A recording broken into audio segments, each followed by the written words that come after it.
Hello everyone and welcome to Vedas Academy. My name is Isha Dobhar and welcome to my lecture series. This is my first lecture and the topic is International Organization for various JK SSB exams. Now we talk about various international organizations. सबसे पहले हम इन organizations में हम सबसे पहले UN के बारे में बात करेंगे. वैसे UN, WHO, WTO, IMF, UNESCO etcetera various organisations हैं जो वर्ल्ड में काम करती हैं, दुनिया में विश्व में काम करती हैं. They have their own and specific works, जो अपना अपना काम सभी ऑर्गेनाइजेशंस प्रॉपरली करती हैं. यूएन के बारे में हम बात करें तो यूएन का फुल फॉर्म है United Nations. Okay, United Nations UN की फुल फॉर्म है संयुक्त राष्ट्र संघ, जिसको हम हिंदी में कहते हैं संयुक्त राष्ट्र संघ. तो इसके बारे में हम आपसे आज बात करेंगे, इसके बारे में हम डिस्कस करेंगे. ठीक है, यूनाइटेड नेशंस, इसकी स्थापना कब हुई थी, इसका एस्टेब्लिशमेंट कब हुआ था और इससे पहले कौन सी ऐसी ऑर्गेनाइजेशन थी जो इसके सभी काम करती थी, इसके बारे में हम बात करेंगे. यूएन का एस्टेब्लिशमेंट हुआ था 1945 में आफ्टर वर्ल्ड वॉर 2. तो यूएन के बारे में हम बात करें तो सबसे पहले बात आती है इसके एस्टेब्लिशमेंट के बारे में. एस्टेब्लिशमेंट हुआ था इसका 1945 में. 1945 में सेकेंड वर्ल्ड वॉर के बाद इसका एस्टेब्लिशमेंट हुआ था. और इससे पहले एक ऑर्गेनाइजेशन थी जो लीग ऑफ नेशंस के नाम से जानी जाती थी. लीग ऑफ नेशंस क्या काम करती थी, वो वर्ल्ड पीस के लिए काम करती थी. वर्ल्ड पीस यानी कि विश्व शांति के लिए काम करती थी. 1945 से पहले, सेकेंड वर्ल्ड वॉर से पहले तक 1919 में लीग ऑफ नेशंस की एस्टेब्लिशमेंट हुआ था. फर्स्ट वर्ल्ड वॉर के बाद और सेकेंड वर्ल्ड वॉर से पहले लीग ऑफ नेशंस क्या थी, वर्ल्ड पीस के लिए काम करती थी. ओके, जो किसके अंडर में इसका एस्टेब्लिशमेंट किसके अंडर में हुआ था, ट्रीटी ऑफ वर्सेल्स. ठीक है, ट्रीटी ऑफ वर्सेल्स के अंडर में लीग ऑफ नेशंस का एस्टेब्लिशमेंट हुआ था. तो जो यूनाइटेड नेशन है, यूनाइटेड नेशंस के जितने मेंबर हैं, ओरिजिनल मेंबर्स, यानी कि जब यूनाइटेड नेशंस का जब एस्टेब्लिशमेंट हुआ था उस टाइम पर 51 मेंबर्स यानी कि 51 कंट्रीज थी जो यूएन के अंडर में आई थी, जिन्होंने फर्स्ट चार्टर साइन किया था. यूनाइटेड नेशन का फर्स्ट चार्टर जिन्होंने साइन किया था वो 51 कंट्रीज थी. ठीक है, अब हम बात करेंगे कि जो 1945 में जो हमने यूनाइटेड नेशंस का जब हमने एस्टेब्लिशमेंट किया तो वो क्यों हमने, क्या पर्पस था इसके एस्टेब्लिशमेंट के पीछे, क्या पर्पस था, उसके बारे में हम बात करते हैं. तो जो 1945 में जब यूएन का एस्टेब्लिशमेंट हुआ तो उसका क्या था, 1945 से पहले जो वर्ल्ड पीस का काम था लीग ऑफ नेशंस का था, लेकिन इसको सीज कर दिया गया. इसने अपनी एक्टिविटीज सारी सीज कर दी गई. कब, जब इसने जो वर्ल्ड वॉर 2 था वो नहीं रोक पाया. जब लीग ऑफ नेशन फेल हो गया वर्ल्ड वॉर 2 को रोकने में, तो हमने यूनाइटेड नेशन का स्थापना की थी. ठीक है, अब हम बताएंगे कि जो पर्पस था 1945 में यूनाइटेड नेशन के एस्टेब्लिशमेंट के पीछे जो पर्पस था उसके बारे में अब हम बात करते हैं. तो to maintain international peace and security, तो अंतर्राष्ट्रीय शांति और सुरक्षा को बनाए रखने के लिए यूनाइटेड नेशन की स्थापना की गई थी. International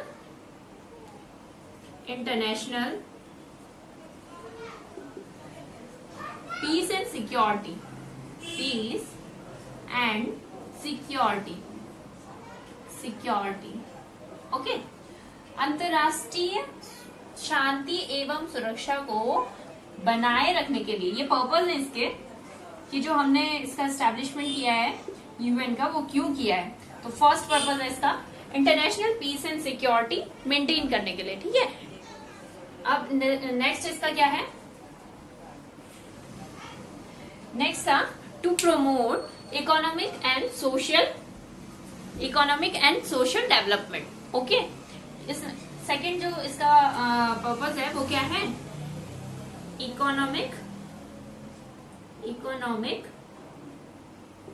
and social development.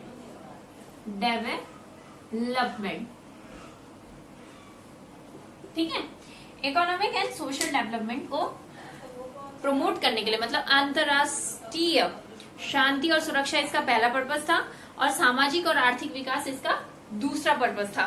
ठीक है, थर्ड इसका पर्पस है थर्ड पर्पज था to promote human rights, to promote human rights, ठीक है, मानव अधिकार का रक्षा, ठीक है, मानव, इसको हम बोल सकते हैं हिंदी में कि मानव अधिकारों की रक्षा करना इसका तीसरा पर्पज था, ठीक है। विश्व में जैसे कि एक स्कूल होता है, कोई भी संस्था होती है तो उसके लिए रूल बुक तैयार की जाती है, वैसे ही पूरे विश्व के लिए जो यूएन है वो एक रूल बुक का काम करता है, एक रूल कमेटी का काम करता है, ठीक है। वो विश्व में शांति और सुरक्षा बनाए रखता है, social develop, economic and social development यानी कि आर्थिक और सामाजिक विकास का काम करता है। थर्ड, ह्यूमन राइट्स का यानी कि मानव अधिकारों का सुरक्षा करने का काम करता है, मानव अधिकारों का हनन नहीं होना चाहिए, इस बात का ध्यान यूनाइटेड नेशंस रखता है, ठीक है। अब इसके बाद हम आते हैं ओरिजिनल मेंबर। जो यूनाइटेड नेशन है इसके जो ओरिजिनल मेंबर्स है 51 है, ठीक है। इसके यूनाइटेड नेशंस के जो ओरिजिनल मेंबर्स थे वो 51 थे। जब 1945 में जब यूनाइटेड नेशन का फॉर्मेशन हुआ था उस समय ओरिजिनल मेंबर्स का नंबर 51 था, ठीक है। अब इसके बारे में हम बात करते हैं कि यूनाइटेड नेशंस के जो मेंबर्स थे 51 थे। अभी प्रेजेंट में कितने हैं? अभी प्रेजेंट में जो है ये 193 मेंबर्स हैं, 193, ठीक है। आपको साफ साफ दिख रहा है? आई होप सबको दिख रहा हो। 193 मेंबर्स अभी क्या है प्रेजेंट में यूनाइटेड नेशंस के मेंबर्स है। 193 कंट्रीज किसके मेंबर्स हैं? यूनाइटेड नेशंस के। अभी मेंबर्स को हम कंट्रीज बोल रहे हैं, कंट्रीज को हम स्टेट्स भी बोलते हैं यूनाइटेड नेशन की फॉर्म में, ठीक है। यूनाइटेड नेशन में हम क्या बोलते हैं? स्टेट्स। यूनाइटेड नेशंस के लिए हम कंट्रीज को स्टेट्स भी बोलते हैं। आगे हम कहीं पर स्टेट्स बोलेंगे तो आप कंफ्यूज मत होइएगा, ठीक है। तो 193 कंट्रीज क्या है? यूनाइटेड नेशन की मेंबर्स हैं।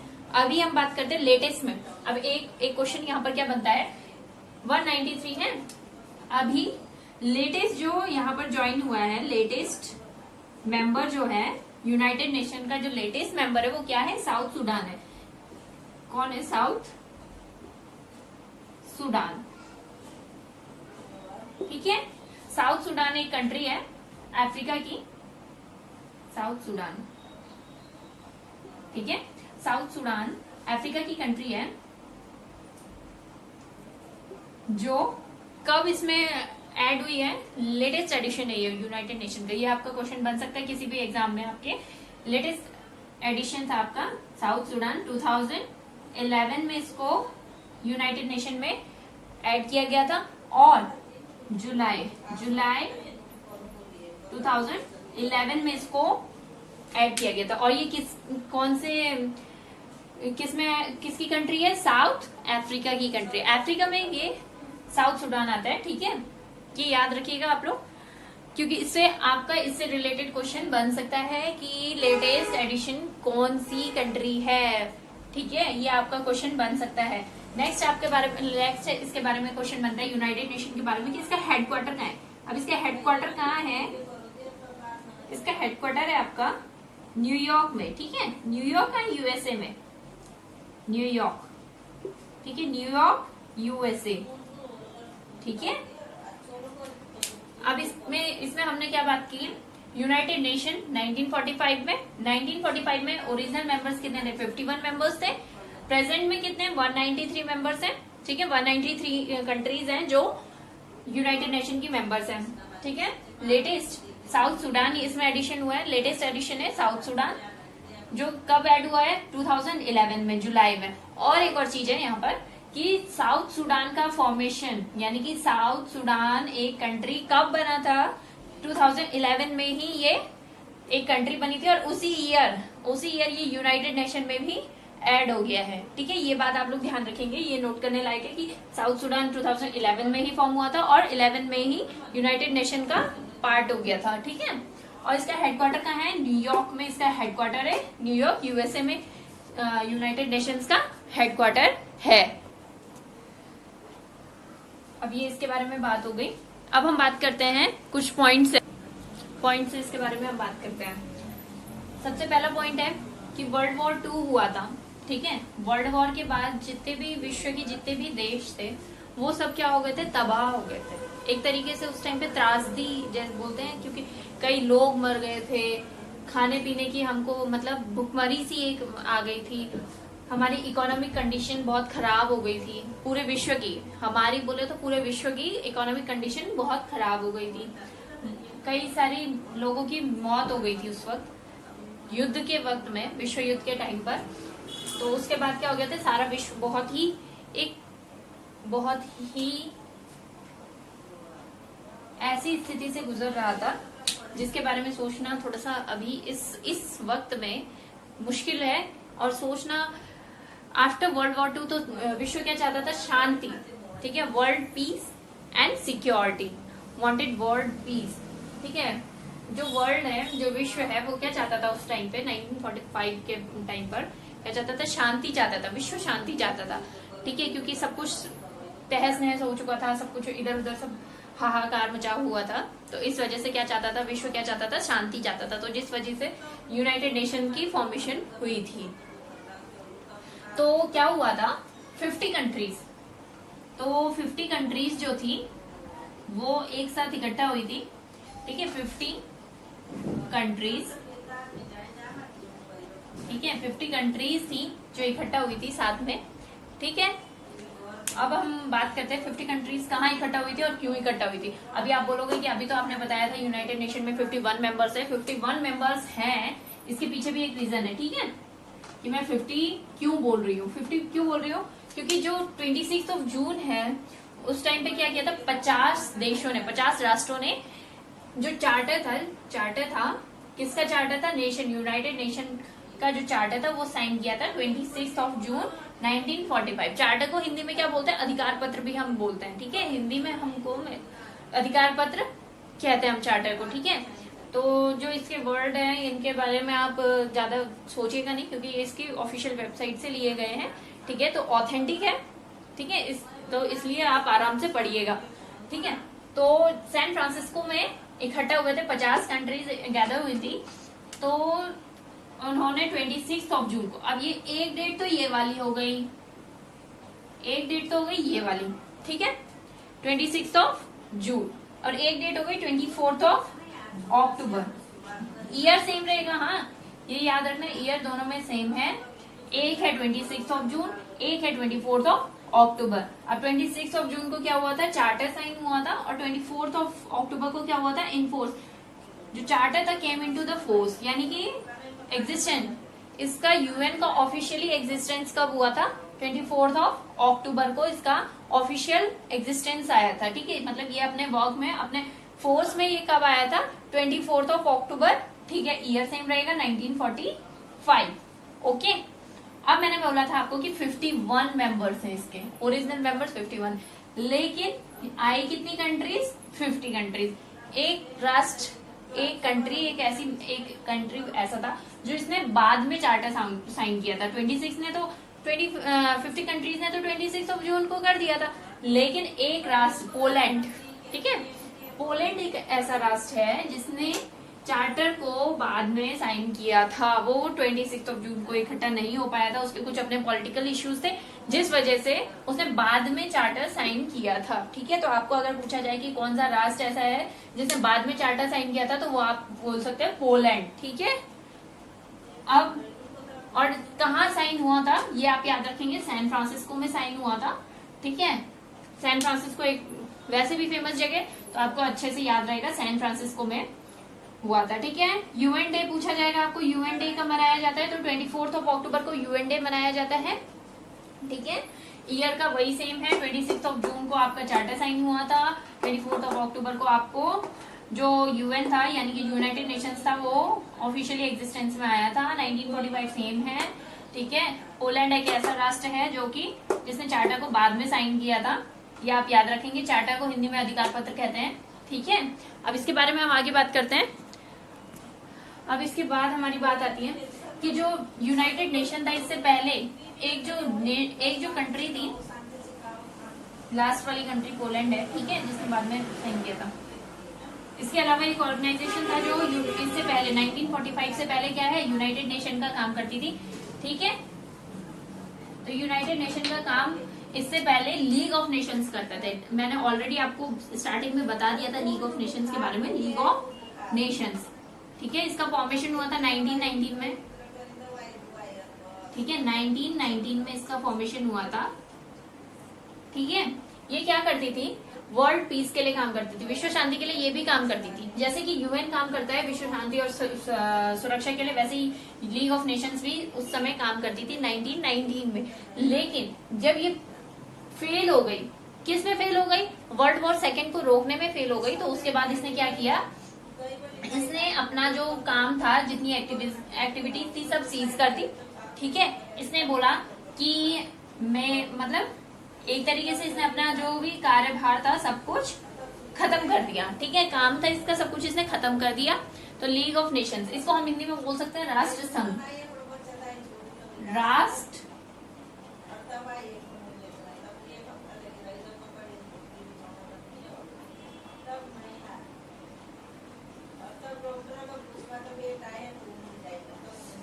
संघ। ठीक है, ये किसके लिए काम करती है, वर्ल्ड पीस के लिए काम करती है। वर्ल्ड पीस के लिए हम इस जो यूनाइटेड नेशंस से पहले फोर रनर अप रही है, इसकी फोर रनर रही है। फोर रनर को हम बोल सकते हैं ना कि साथ में जैसे हम दौड़ में जाते हैं तो सेकंड जो आता है उसको फोर रन, तो वैसे ये है, इससे पहले ये काम करती थी लीग ऑफ नेशंस। ठीक है, league of nation United nation की जगह पे काम करती थी। अगर आपको क्वेश्चन आए तो आप बता सकते हैं कि लीग ऑफ नेशन एक ऐसी ऑर्गेनाइजेशन थी जो यूनाइटेड नेशन की जगह पर पहले काम करती थी। किसके लिए काम करती थी, वर्ल्ड पीस के लिए काम करती थी। ठीक है, अब इसके बारे में हम बात करें तो ये लीग ऑफ नेशन था an organisation conceived during First World War, यानी कि पहले, जैसे 1919 है, ठीक है, 18 में हुआ था, अभी 1919 में फॉर्म हुई थी, तो क्या हुआ था, ड्यूरिंग फर्स्ट वर्ल्ड वॉर, ये क्या हुआ था, पहले वर्ल्ड वॉर के टाइम पर इसका फॉर्मेशन हुआ है। ड्यूरिंग फर्स्ट वर्ल्ड वॉर ये स्टैब्लिश हुई थी। ठीक है, under the treaty of Versailles, already मैं आपको बता चुकी हूँ कि इसका किसके अंडर में फॉर्मेशन हुआ था, ट्रीटी ऑफ वर्सेल्स के अंडर में इसका फॉर्मेशन हुआ है। ठीक है, the League of Nation cease their activity after failing to prevent the, ठीक है, after failing to prevent the Second world War. ठीक है, उसने अपनी सीज कर दी थी सारी एक्टिविटीज। कब सीज कर दी थी उसने, जब वो फेल हो गया था। किस में फेल हुआ था, अपने काम करने में, यानी कि वर्ल्ड पीस को बनाए रखने में। सेकेंड वर्ल्ड वॉर नहीं रोक पाया था, इस वजह से इसकी जो एक्टिविटीज थी सीज हो गई थी। ठीक है, किसकी एक्टिविटीज, लीग ऑफ नेशंस की एक्टिविटीज सीज हो गई थी। इसके बाद आता है लीग ऑफ नेशंस, इतना ही था, ज्यादा इसके बारे में है नहीं, लेकिन हाँ थोड़ा बहुत ये है कि इसका हिस्ट्री है, ये यूनाइटेड नेशन की हिस्ट्री है, तो इसलिए इसके बारे में थोड़ा सा जानना जरूरी था। तो 1919 में इसका फॉर्मेशन हुआ था और फर्स्ट वर्ल्ड वॉर के बाद इसका फॉर्मेशन हुआ था, और इसकी एक्टिविटीज तब सीज हो गई थी जब ये सेकेंड वर्ल्ड वॉर को रोक नहीं पाया था। ठीक है, इसके बाद हम बात करते हैं कि यूनाइटेड नेशन जो वर्ड है, ये जो वर्ड है, ये फर्स्ट किसने लिया था, या किसने इसका जो नाम था किसने कॉइन किया है, इस ऑर्गेनाइजेशन का जो नाम था किसने कॉइन किया था उस समय, यानी कि 1945 में जो यूएसए के जो राष्ट्रपति थे, प्रेसिडेंट थे, फ्रैंकलिन डी रूजवेल्ट। 1945 के टाइम पे जो फ्रैंकलिन डी रूजवेल्ट थे, फ्रैंकलिन डी रूजवेल्ट, ठीक है, उन्होंने क्या किया था, ये कॉइन किया था, ये word coin by Franklin D Roosevelt. ठीक है, फ्रैंकलिन डी रूजवेल्ट ने ये वर्ड, जो उस टाइम पे क्या थे, यूएसए के प्रेसिडेंट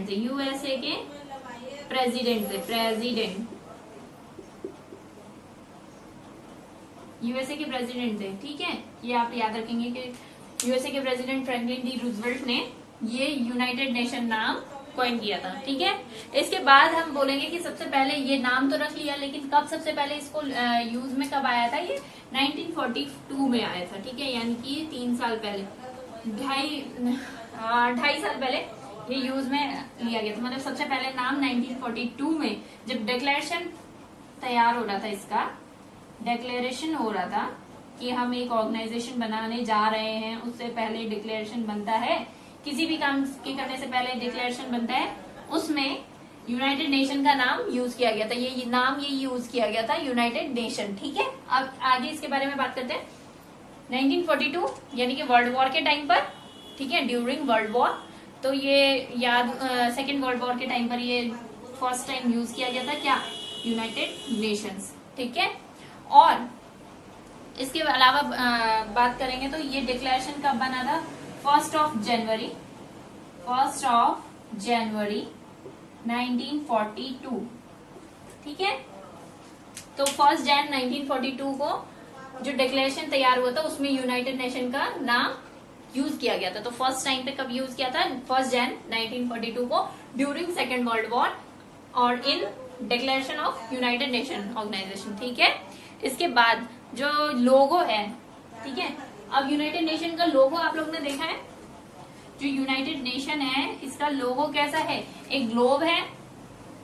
ठीक है, ग्लोब में सभी जो सारी जितनी कंट्रीज हैं वो नॉर्थ पोल से लिया गया फोटो है उसका। ठीक है, नॉर्थ पोल से सभी कंट्रीज दिख रही हैं उसमें, और उसके साइड में ऑलिव की ब्रांचेस, जैसे ये ग्लोब है, ग्लोब इससे यहाँ पर और इससे यहाँ पर ऐसे में कुछ ऑलिव की ब्रांचेस ऐसे ऐसे ऐसे ऐसे कुछ लगी हुई हैं।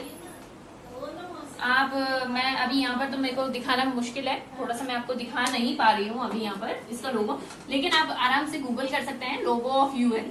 ठीक है, उसमें आप देख सकते हैं कि कैसा इसका लोगो है। तो वो लोगो क्या है, उसका जो लोगो तैयार हुआ था 1945 में डिजाइनर्स की टीम ने, led by the Oliver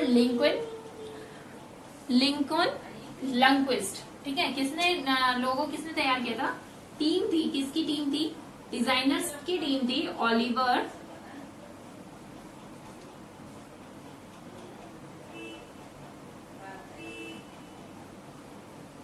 Lincoln लंक्विस्ट।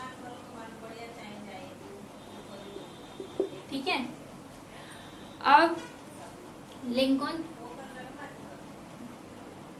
लंक्विस्ट, Oliver Lincoln लंक्विस्ट की टीम थी, इनके अंडर में टीम काम कर रही थी, डिजाइनर्स की टीम काम कर रही थी, जिसने क्या किया था, इसका जो लोगो था, लोगो तैयार किया था। ऑलिव की ट्री, मैंने ब्रांचेस ऑलरेडी बता दी कि आपको, आप ऑलिवर को कैसे याद कर सकते हो, जो लोगो है उसमें ऑलिव की ऐसे ब्रांचेस ऐसे निकली हुई है, तो आप उसका ऑलिवर ध्यान रख सकते हो, लिंकन लंक्विस्ट। ठीक है, ऑलिवर लिंकन लंक्विस्ट। अब इसके बाद आता है, लोगों के बाद आपकी बात आती है जो यूएन था। ठीक है, अब यूएन के बारे में बात आती है कि इसकी लैंग्वेजेस, मतलब ऑफिशियल जितने भी डॉक्यूमेंट्स होते हैं इसमें लैंग्वेज कितनी यूज होती है, तो 6 ऐसी लैंग्वेजेस हैं पूरे वर्ल्ड की, मतलब पूरे विश्व की 6 लैंग्वेज हैं जो यूएन के ऑफिशियल डॉक्यूमेंट्स में यूज। पहली है अरेबिक, चाइनीज, इंग्लिश,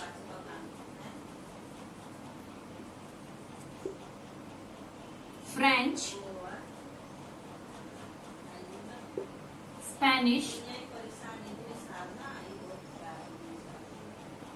रशियन। ठीक है, तो ये 6 हैं।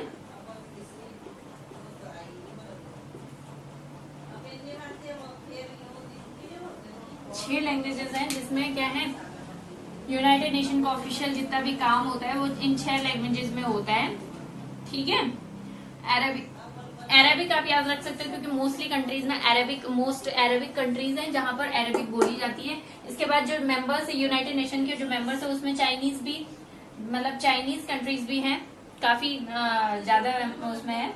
इंग्लिश सभी जगह इंग्लिश नॉर्मली यूज की जाती है, फ्रेंच, स्पेनिश और रशियन। ठीक है, ये 6 लैंग्वेजेस हैं जो ऑफिशियल जितना भी काम होता है यूनाइटेड नेशंस का उसमें ये यूज किया जाता है। ठीक है, तो ये 6 लैंग्वेजेस आप ध्यान रखेंगे, इसके लिए कोई शॉर्ट ट्रिक नहीं है, कुछ नहीं है, इसको आप ऐसे ही याद कर सकते हैं। जैसे बोलिए Arabic, Chinese, English, French, Spanish, Russian. ठीक है, आप ऐसे याद कर सकते हो इसको आराम से, Arabic, Chinese, English, French, Spanish, Russian. Okay, ऐसा कोई इसमें कोई अलग से फॉर्मूला लगा के आपको कुछ याद नहीं करना है। ठीक है, नॉर्मल सा है, बेसिक है सब कुछ। अभी मैं इसके बारे में, यूएन के बारे में आपको काफी बेसिक चीजें मैं आपको बता रही हूँ, नॉर्मल बेसिक मेरी वीडियो सारी रहेंगी। ठीक है, इसके बारे में सारा बेसिक से मैं आपको बता रही हूँ। सो डिटेल इसके आगे होगा, ठीक है। इसके बाद यूनाइटेड नेशन है जो सिस्टम है इसके, मतलब अब कोई भी जैसे स्कूल है, ठीक है, तो स्कूल में अलग अलग कमेटी होती है, अलग अलग काम के लिए, एग्जाम के लिए अलग बनती है, जो बाकी जितने भी काम होते हैं, ठीक है, सबके लिए रूल्स अलग कमेटी होती है रूल्स के लिए, और सब कुछ अलग अलग होता है। वैसे ही इसका सिस्टम भी अलग अलग है। तो इसके 6 ऑर्गन्स है, आप याद रखेंगे, इसके 6 ऑर्गन्स है, ठीक है। ऑर्गन्स, प्रिंसिपल ऑर्गन्स इसको बोल सकते हैं, प्रिंसिपल ऑर्गन्स। अब इसके बारे में हम बात करते हैं कि यूनाइटेड नेशन के जो ऑर्गन्स थे, प्रिंसिपल ऑर्गन्स हैं, वो कौन कौन से हैं। जैसे कि जो इसके अंग है, ऑर्गन्स यानी कि अंग होते हैं, नॉर्मल यूज है, ठीक है। तो जनरल असेंबली सबसे पहले होती है इसकी, जो जनरल असेंबली है यानी कि आम सभा जो इसकी होती है, जैसे हम नॉर्मली स्कूल में जाते हैं तो असेंबली होती है, वैसे इसकी जनरल असेंबली होती है, बैठक एक तरीके से बोल सकते हैं। सिक्योरिटी काउंसिल, सिक्योरिटी रिलेटेड जितने भी केसेस होंगे, जितने भी मुद्दे होंगे, वो सब इसमें डिस्कस किए जाएंगे सिक्योरिटी काउंसिल में। थर्ड है इसका आपका इकोनॉमिक सोशल काउंसिल, ठीक है, economic and social council. Economic यानी कि आर्थिक एंड सामाजिक जो जितने भी रिलेटेड मुद्दे होंगे वो इस काउंसिल के अंडर में आएंगे, ठीक है। इसके बाद आता है international court of justice, ICJ। अलग अलग ऑर्गन्स है, ठीक है। GA सिक्योरिटी काउंसिल को, इसको ECSOU करके है, इकोनॉमिक ऐसे है सब कुछ, ठीक है। इसके बाद है ICJ international court of justice. Trusteeship council, इतना इसका वर्क अब रहा नहीं है, ट्रस्टीशिप आगे मैं इसके बारे में आपको बताऊंगी, ठीक है। इसके बाद आता है सेक्रेटरीट, सबसे लास्ट है सेक्रेटरीट फंबल हो रहा है, सॉरी सेक्रेटरीट, ठीक है। लास्ट ऑर्गन है इसका सेक्रेटरीट। अब इसके बारे में, इन सभी ऑर्गन्स के बारे में हम अगले लेक्चर में डिस्कस करेंगे। वैसे अभी के लिए आप अभी इस लेक्चर में इतना ही है, आप इसको जब दोबारा से रिवाइज करेंगे तो आपको सब समझ में आ जाएगा। इतना कुछ इसमें कुछ मैंने इतना बताया नहीं है, सब कुछ मैंने जितना भी बताया मैंने सब बेसिक ही बताया है यूएन के बारे में। तो इंटरनेशनल ऑर्गेनाइजेशन के अलग अलग टॉपिक है, और भी कई ऑर्गेनाइजेशन है, तो अभी पहले हम यूएन के बारे में पढ़ रहे हैं। यूएन के बारे में पढ़ते हुए हम यूएन के बारे में पढ़ने के लिए अभी हम इसके ऑर्गन्स नॉर्मली हम पढ़ रहे हैं, ठीक है। बाकी ऑर्गन्स को डिटेल्ड अभी मैंने सिर्फ आपको बेसिक बताया है, डिटेल मैं आपको अगले लेक्चर में बताऊंगी। तो please like, subscribe and share please.